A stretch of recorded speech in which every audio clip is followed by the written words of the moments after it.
Coming up on today's show, I want to run through my final 7-round mock draft for the Atlanta Falcons.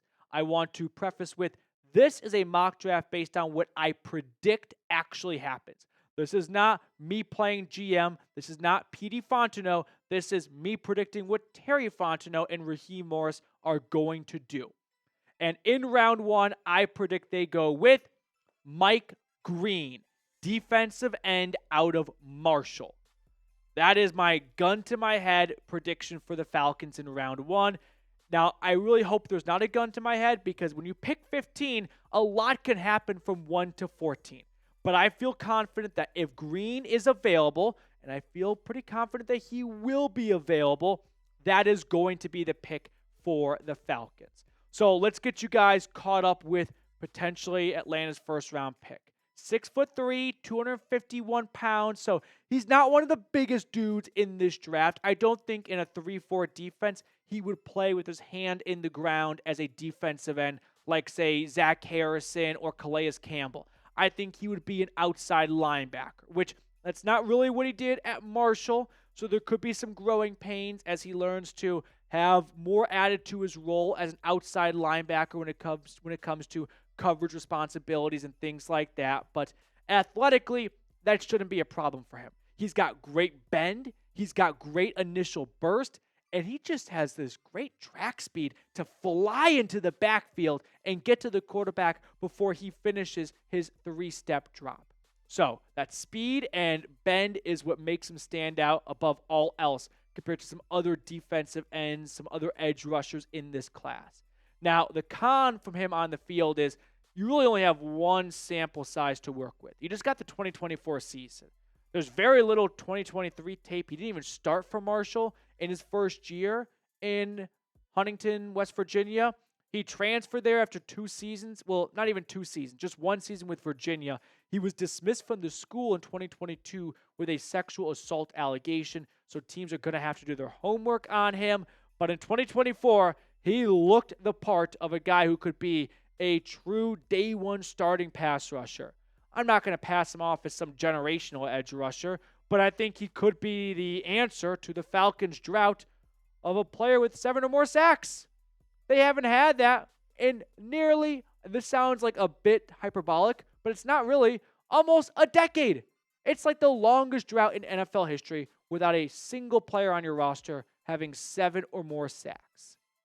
So Green, I feel like, is going to be the number 1 pass rushing target for the Falcons if he's there, and I think there's a good chance he will be there. Before we move on to the rest of my mock draft and look at the other picks, make sure you subscribe going into the draft. We're going to have a lot of last-minute updates, rumors, trade buzz, all that stuff. Plus, we are going to be live for days 1 and 2 of the draft. So if you want to skip the commercials and also like the sob stories that ESPN puts out during the draft, come watch it with me, and I'll give you my thoughts on every single pick moving forward in the draft. On to round 2, where I go with Omarr Norman-Lott, defensive tackle out of Tennessee. Let's talk about the guy with the biggest neck in this draft. We'll start right there, but also someone who's got incredible, Jesus, look at that thing. Incredible pass rush upside for his position. Now, there are some pros and there are some cons. The pros are big enough for him to be viewed as a round 2, maybe even an end of round 1 prospect by some teams. The cons, though, are borderline alarming. So let's start with the half glass full.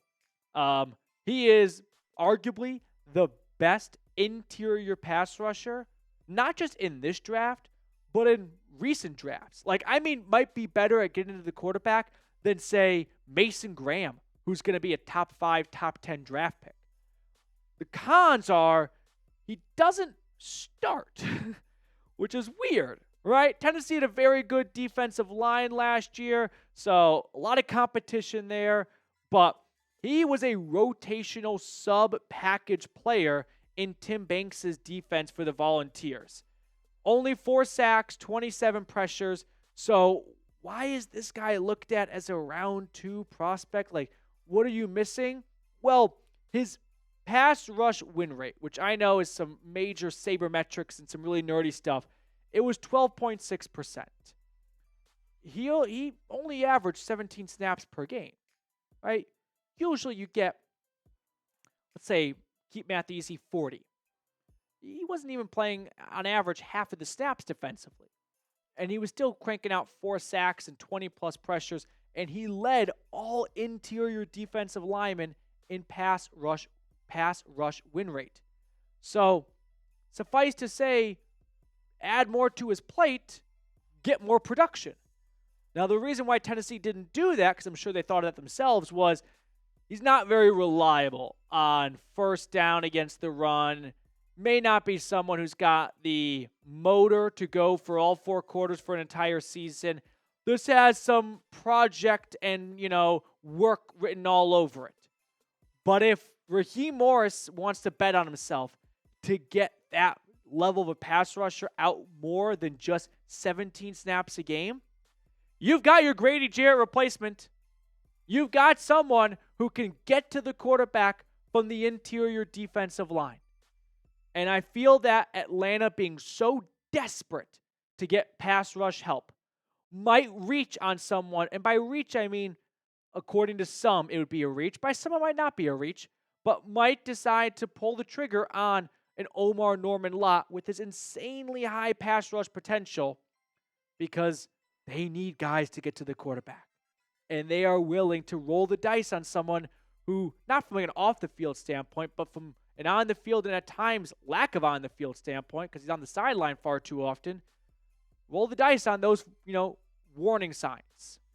Before we check out the rest of my mock draft, quick shout-out to our friends over at Game Time. Game Time makes getting tickets even faster and easier. Prices on the Game Time app actually go down the closer it gets to the first pitch. With killer last-minute deals, all-in prices, views from your seat, and their lowest price guarantee, Game Time takes the guesswork out of buying MLB tickets. So if you want to go to a Braves game, if you want to go to any other sporting event in your area, check out Game Time today.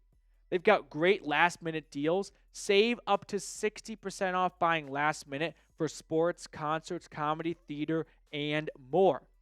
Take the guesswork out of buying tickets with Game Time. Download the Game Time app, create an account, and use code CHATSPORTS for $20 off your first purchase. Terms apply. Again, create an account and redeem code CHAT Sports for $20 off. Download the Game Time app today. Last minute tickets, lowest price guaranteed. Getting back to our mock draft, no third-round pick. That belongs to the New England Patriots for the Matthew Judon trade. But in round 4, I go pedal to the metal for pass rush help. I go with LSU's Sai'Vion Jones, defensive end from the LSU Tigers. So let me give you some background on Sai'Vion. He's 6'5", 283 pounds. I know people are going to look at the Mike Green pick, look at this pick, and think, isn't that overkill? Not in a 3-4 defense. I think Green is going to be an outside linebacker, like Arnold Ebiketie and like Leonard Floyd. Whereas Jones, I think, is going to be more like Calais Campbell from 2 years ago. Zach Harrison, right? Actually put his hand in the ground. He was a 2-year starter that did bounce a little bit from defensive end to outside linebacker. So if you did toss him because of a pinch or an injury to outside linebacker, it wouldn't be a fish out of water. His first 3 years for the Tigers, nothing to write home about. But look at what he did in his senior year. 43 pressures, 4.5 sacks, 8 tackles for loss. Keep in mind, we are in round 4. You're not going to find a perfect prospect at this point, but I think at this point, I'm going full Kylo Ren more right now. You want pass rush help? Here it is. You go get Mike Green, and you put him opposite of Leonard Floyd. Then you kick Rourke inside to where Zach Harrison is, and then you put Sai'Vion Jones and Zach Harrison rotating at defensive end, Omarr Norman-Lott rotating with Rourke at defensive tackle, and you've got some youth and some experience at your defensive line. Is it going to be a top 5, top 10 defensive line of football? Probably not. I don't need it to be. It just can't be bottom 5 anymore. I'd kill for this defense to just be 20th in sacks. I do unthinkable things. So just get it to a point where it's passable. And bringing on an extra edge rusher like Sai'Vion Jones, who showcased a lot of potential in his final year for the Tigers, is a guy in round 4 I'm willing to take a chance on. No 5th round pick. That belongs to nobody. Tampering, allegedly, because of Kirk. Thanks, Kirk. But they do have a pair of 7th round picks. In round 7 with their first selection, I went with Jaylin Smith, cornerback out of USC. I'm going to be completely honest with you guys right now. It is round 7, so I will not pretend to know that I know everything there is to know about Jaylin Smith. But what I can tell you about Jaylin Smith is he was a 3-year starter for the Trojans. He doesn't have tremendous size, 5'10", $187, but he's going to have some good traits when it comes to his speed, but more like his agileness. And I think you can move him around a little bit from inside to outside. So it's always fun to have a little bit of extra competition at that nickel corner spot because the value of that position continues to go up and up and up. Man, if you could buy stock for NFL positions, imagine dumping the running back position like 10 years ago. I'd be buying all the nickel stock I could get right now. So if he can stay healthy, I think he can find a home in the league. I just like the idea of Atlanta going with a corner in round 7. They have not drafted a corner since Clark Phillips. So bringing on some extra depth at a very important position in my eyes. And with that last 7th round pick, it's probably not super likely anymore because I'm filming this video during our live on Monday afternoon, and they have signed Easton Stick at this point, but I figured, F it. Keep Kurtis Rourke in there anyway. So I got the Indiana quarterback coming in to round out this draft.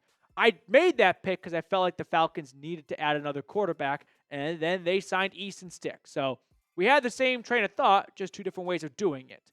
But I went with Rourke for a few reasons. 1, kind of badass. Played the entire season with a torn ACL. 2, this would be an NFL first. To have 2 quarterbacks on your roster who at some point played for Indiana, that has never happened before.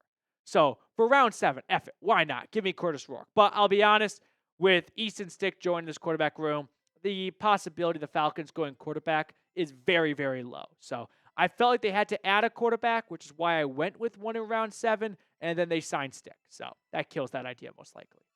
How would you grade my mock draft, though? Let's quickly revisit it and give you guys a refresher on what I did.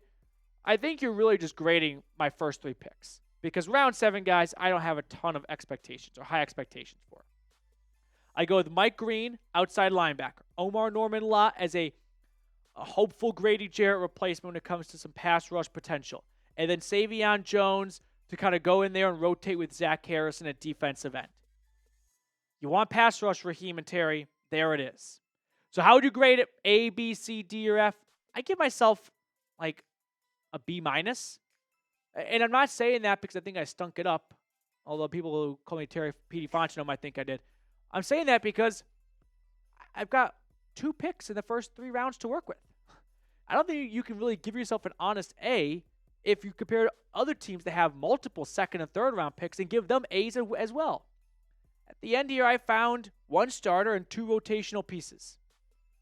Not the worst thing in the world for a team that only has 3 picks in the first 4 rounds. All right, click that sub button down below if you have not already. Greatly appreciate everyone who hangs out with us all the way to the end of the video. If you're still watching right now, drop an ATL in the comment section. You know I love the end of the video crew.